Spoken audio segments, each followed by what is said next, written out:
North Korea. Just saying the name conjures up images of, well, we don't really know, do we? It's like a giant question mark wrapped in a riddle, shrouded in a military parade. One thing's for sure, they're experts at keeping secrets. But everyone loves a good gossip session, even about secretive dictators. So, tonight on Last Week Tonight, we're diving deep into the world of North Korea's supreme leader, Kim Jong-un. Buckle up, folks, because things are about to get weird. We're talking about the kind of secrets that would make your Aunt Carol blush at a family reunion. Think luxury goods, international escapades, and maybe even a little bit of karaoke. You see, while his people are struggling to put food on the table, Kim Jong-un is living a life of extravagance that would make even the Kardashians raise an eyebrow. Let's just say, when it comes to keeping up with the Joneses, Kim Jong-un is playing a whole different game. Let's be honest, nobody throws a party like a dictator with something to prove, and Kim Jong-un, he knows how to party. We're talking lavish banquets, flowing champagne, and enough caviar to make a Russian oligarch weep with envy. But here's the catch, you're not invited. Unless you're part of the inner circle, you're stuck with the official party line. Everything is fine, we're all happy, please don't look at the giant palace with the golden toilets. Rumors swirl about Kim Jong-un's legendary parties. Some say he hires famous chefs from around the world to whip up culinary masterpieces. Others whisper about private concerts featuring international pop stars. It's all very hush-hush, of course. But one thing's for sure. While the rest of North Korea is singing the praises of their dear leader, Kim Jong-un is busy belting out karaoke tunes with his entourage. And you thought your boss's holiday party was awkward. Remember those field trips in elementary school? You know, the ones where you'd pile onto a bus and visit a museum or a historical landmark? Those were the days of simple joys and educational adventures. Well, Kim Jong-un has his own version of a field trip, but his are far from ordinary, except his involves private jets, designer boutiques, and the occasional nuclear weapons facility. It's a mix of luxury and power that few can even imagine.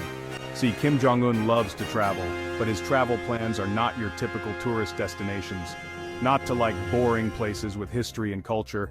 Those are for the common folk. No, he prefers destinations with a little more sparkle. Think glitz, glamour, and extravagance. Think Paris, Milan, maybe even a quick jaunt to Switzerland for some high-quality cheese and chocolate. These are the playgrounds of the rich and powerful.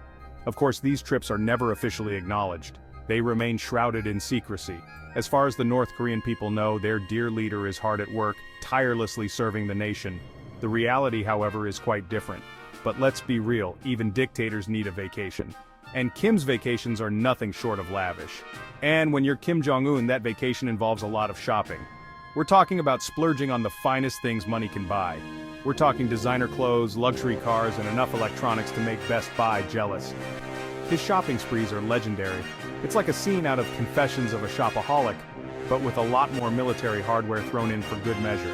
It's a bizarre blend of opulence and authoritarianism that only Kim Jong-un could pull off.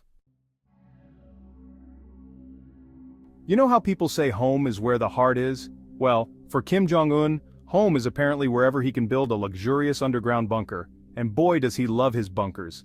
We're talking state-of-the-art facilities complete with everything a supreme leader could ever need to survive a nuclear apocalypse.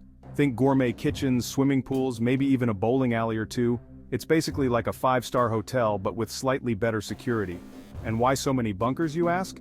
Well, when you're the leader of one of the most isolated and secretive countries in the world, it pays to be prepared. Plus, it's always good to have a backup plan in case your latest karaoke session doesn't go over so well with the neighbors. Section 5. The mystery of the missing haircuts. Kim's image consultants spill the beans. Let's talk hair, shall we?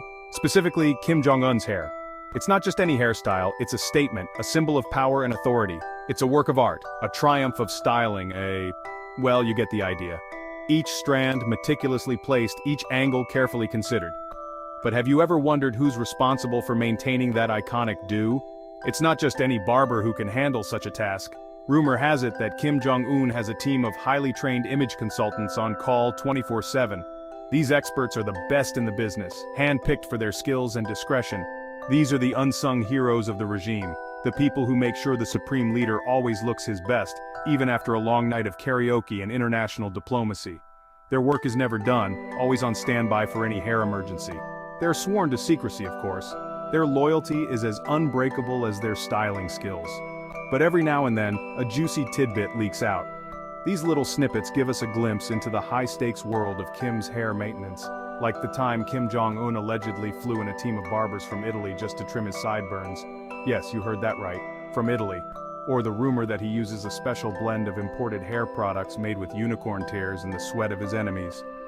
These products are said to be the secret behind his hair's unique sheen and texture.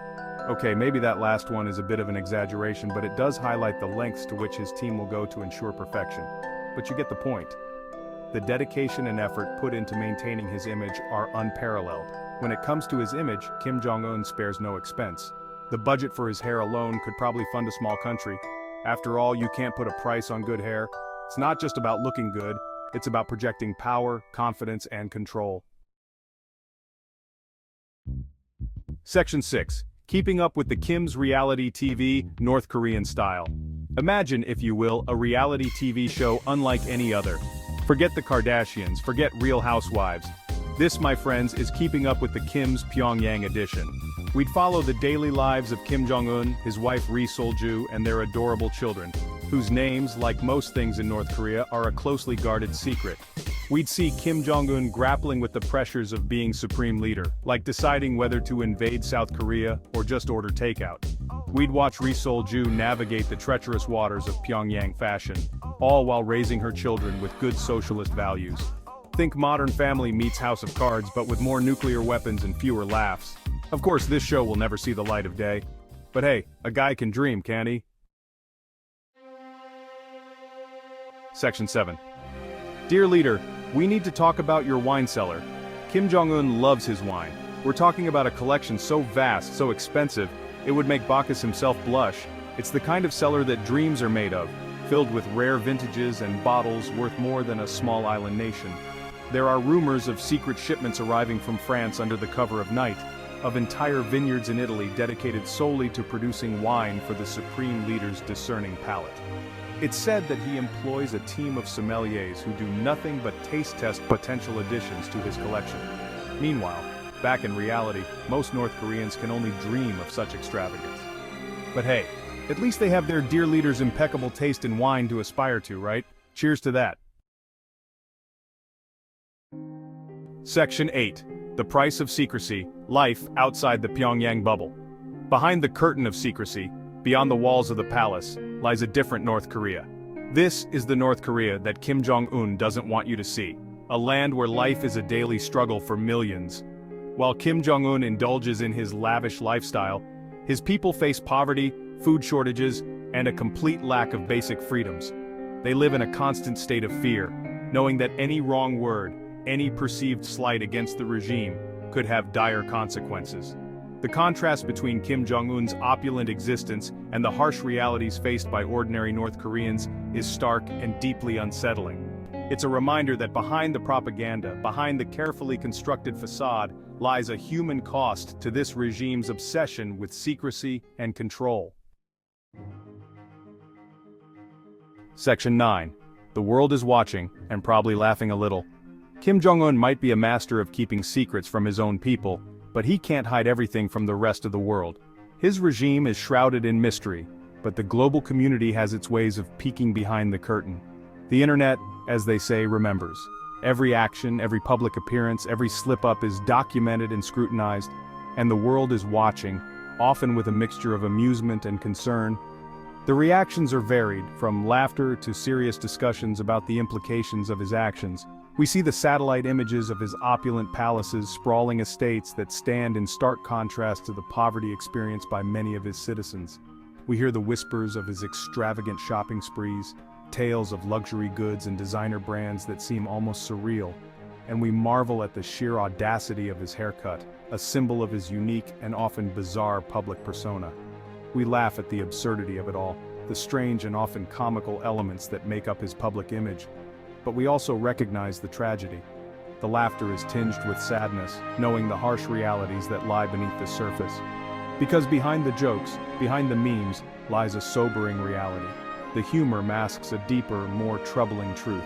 Kim Jong-un's secrets come at a price, a heavy price paid by millions of North Koreans who live under his regime, a price paid for by millions of North Koreans who deserve better.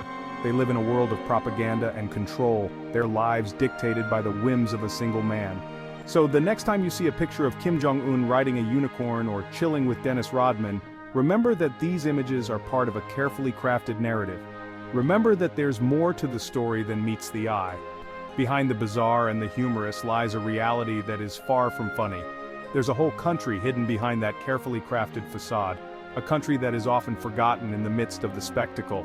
A country yearning for freedom, for opportunity, for a chance to live a life free from fear and oppression. The people of North Korea dream of a better future, for a chance to live a life free from fear and oppression.